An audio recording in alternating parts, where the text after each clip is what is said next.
Hey guys, Frosty Knives here, back with another book review. And today we're going to be reviewing something a little different. Today we are going to be reviewing from 1989,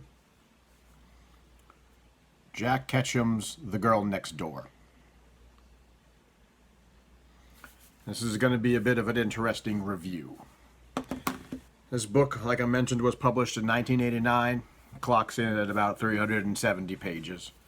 And the story is loosely based on the abduction, torture, and subsequent murder in 1965 of Sylvia Likens, a 16-year-old girl, at the hands of her guardian and some neighborhood children.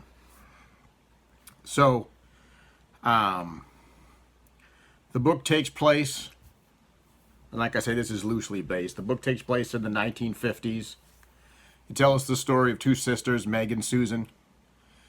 Their parents have died, and they go to live with their aunt and her children, her three children. And the story is told from the point of view of the narrator. Next door is the boy who lives next door, neighbor. Name is David. And he's the one telling the story. It's all told in first person. And we get to hear the story of how the aunt, the adult, Ruth, and her three children, over the course of the book, subsequently lock Meg in the basement. And then the book, we begin to see the subsequent torture, abuse, and eventual murder of Meg by her aunt and her aunt's children and some of the neighborhood children. And we get to watch this through the eyes of the neighbor. So this is not an easy book to read. This is not a book that I'm going to read again. I picked this up. I'd heard a lot about it. Even comes with a quote from Stephen King. And I heard a lot about this book. But this book is was very hard to read. And I think that's part of the shock value of the book. First off, I will say that Jack Ketchum, as a writer, does a very good job as a writer. The book is well written. Book is very descriptive, some places almost a little bit too descriptive. The book really does a good job, and the author really does a good job of putting you in the situation, of making you feel like you're actually watching this as the neighbor boy is. It makes you very uncomfortable. It makes you squirm. It almost makes you a captive audience as you watch these horrible things going on over the course of the 370 pages, and you feel almost trapped, almost not wanting to watch this, but almost unable to look away, as the narrator says a couple of times in the book, how the neighbor boy doesn't do any of the torturing or the abusing, but he's a party to it because he watches it and he doesn't do anything about it. And so there's that whole bystander mob mentality thing where he gets drawn in and he's watching this, and he's trying to justify it because he's not actually doing anything, but he's not stopping it either. There is a lot of heavy topics in this book. This book talks about child abuse in all of its forms: physical abuse, emotional abuse, sexual abuse, the abuse of a child by an adult, the abuse of a child by other children, the rape of a child by other children.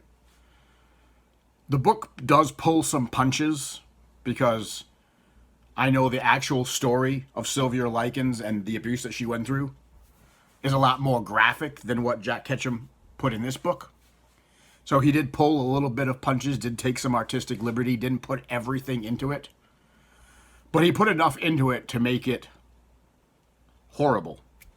And you really get to see the dark and twisted side of humanity in this book, as people are doing awful things to the girl in the story. And because the torture and the abuse are being led and orchestrated by an adult figure, the rest of the children believe that it's okay. That somehow the adult has given them permission to do these things, and these things are okay to do. If they weren't okay to do, the adult figure in their lives would tell them that they couldn't do it. But because the adult figure is leading them, they all believe that it's okay, that this is okay to do, this is okay behavior, because they're being allowed to do it.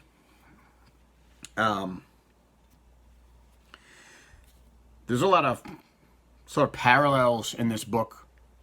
The children in this book parallel the children in Lord of the Flies.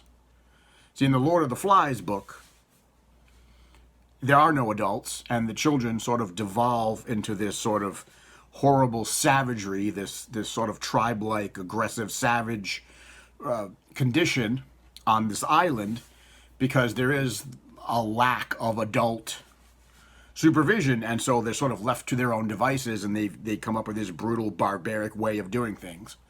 In this book, the children sort of devolve into this terrible, morbid behavior, but they're being led by an adult to do it. So in the one book, they exhibit this behavior because there are no adults involved in their lives, and in the Girl Next Door's book, they're led to the same type of behaviors, only this time they're being instructed by an adult to do it. So this is certainly not a book that I'm going to read again. And this is certainly not a movie that I'm going to watch. I know they made this into a movie. This book makes you very uncomfortable. This book makes you squirm. This book shines the light on some of the darkest, most twisted things that you can put on paper. And the fact that it actually did happen makes it all the more brutal. I don't think it's a book that you can enjoy. It's not a book that when you're done, you're satisfied at this sort of nicely written, interwoven horror story. This book makes you feel wrong. It makes you feel like you've witnessed something that you shouldn't have witnessed. And I certainly do not recommend this book to everybody. I do think that this book is not going to be something that anybody can read. Sort of a niche book. You know, there was a whole section in the 80s, 70s, and 80s. There's a whole section of horror that I've always stayed away from. Movies like I Spit on Your Grave, movies like Gator Bait, movies where you have something really horrible happen, like, for example, in I Spit in Your Grave, a woman is brutally raped and left for dead by 4 or 5 people, and then she gets revenge on each of the people that did this to her and kills them and slaughters them in horrific ways. Some people may find that empowering. Some people may find that, you know, that this person has gotten back at the people that have done them wrong. I have never been attracted to that kind of story. Stories like Hostel, like newer movies like Hostel, which I did see, and I didn't like. Torture porn, that kind of thing, either in written form or movie form, I've always stayed away from. I don't enjoy it. I don't find it to be good reading. I don't find it to be good watching. But I read this one because I was morbidly curious, and because Stephen King had recommended it, or had put his had a quote on it, and because I'd heard about it over the years and things like that, and I was curious. Jack Ketchum is very graphic. His books are very well written. His book is very graphic. It's not hard to read. I got through it very quickly, but you put it down a lot because you just don't want to see what's about to come. And, you know, even though at the end of this book, the narrator, the boy, does wind up killing the adult, Ruth. At the end, he pushes her down the stairs, basement stairs, and she breaks her neck. It kills her. Even though that happens, you get so mad at the narrator because you want him to do something, but he doesn't do anything. He sort of gets swept up in this whole morbid fascination of why is this going on and why are the adults letting this go on and what is all this about. He sort of gets caught up in that mob mentality, that bystander effect. And you get so mad at him because you want him to do something. Go tell someone. Go tell his parents. Go tell a cop. And they don't do that. And then part of that is because it does take place in the 1950s. And in the 1950s, the rule of law was by the adults. And what the adults said was law. You abided by the adults. Kids did what the adults told them to do in that time period. I don't want to say almost without question, but the authority in that time was your parent or someone else's parent. If they told you to do something, you did it.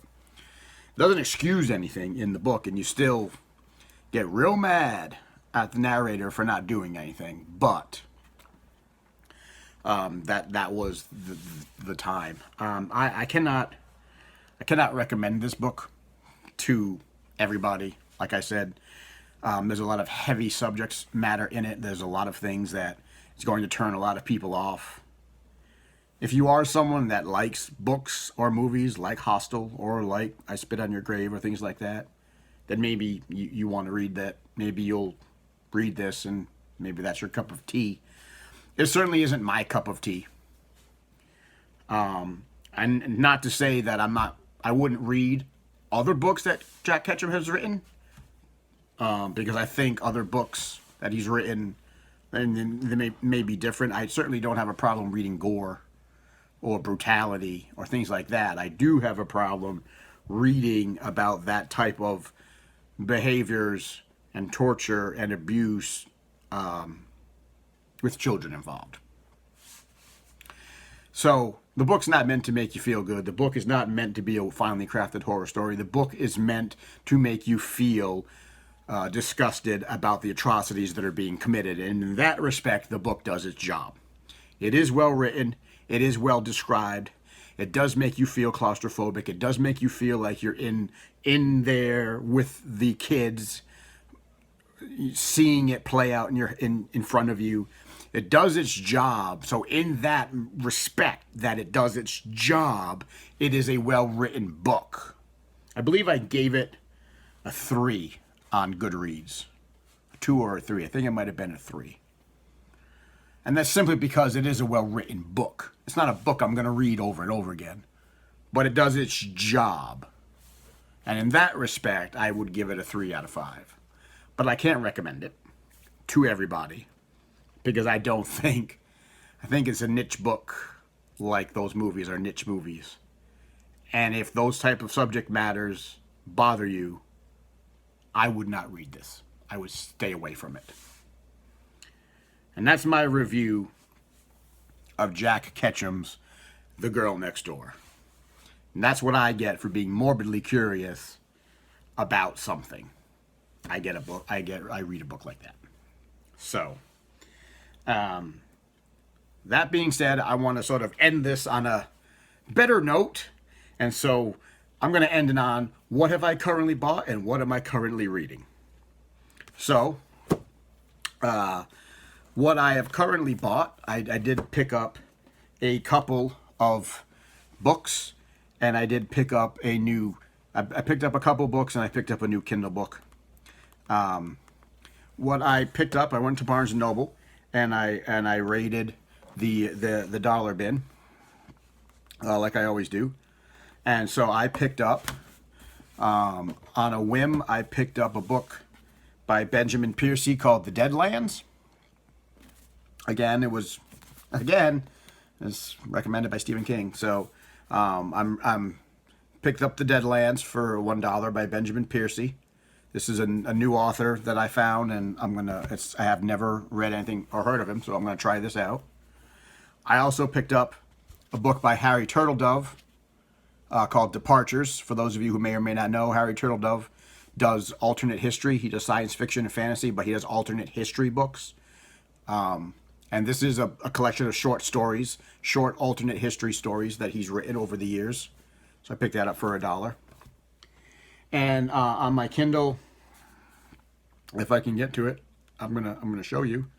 if I can get to it, because I have an old Kindle and it doesn't want to cooperate from time to time. I picked up, and this is a shitty cover too, but I hate this cover. This is a shit cover. Also by Harry Turtledove, I bought the first book in the World War. Sorry. The first book in the World War saga I bought in the balance on my Kindle. This is a 4-book series. There's 4 books in the World War saga in the balance, tilting the balance, upsetting the balance, and striking the balance. And I purchased the first one in the balance. Again, it's alternate history, concentrating around World War II. So what I'm currently reading is The Deadlands by Benjamin Piercy. And I'm also currently reading Star Wars Fate of the Jedi, Book 2 in the Fate of the Jedi series, Omen. And then I might pick up the World War series, or I might read this. I don't know.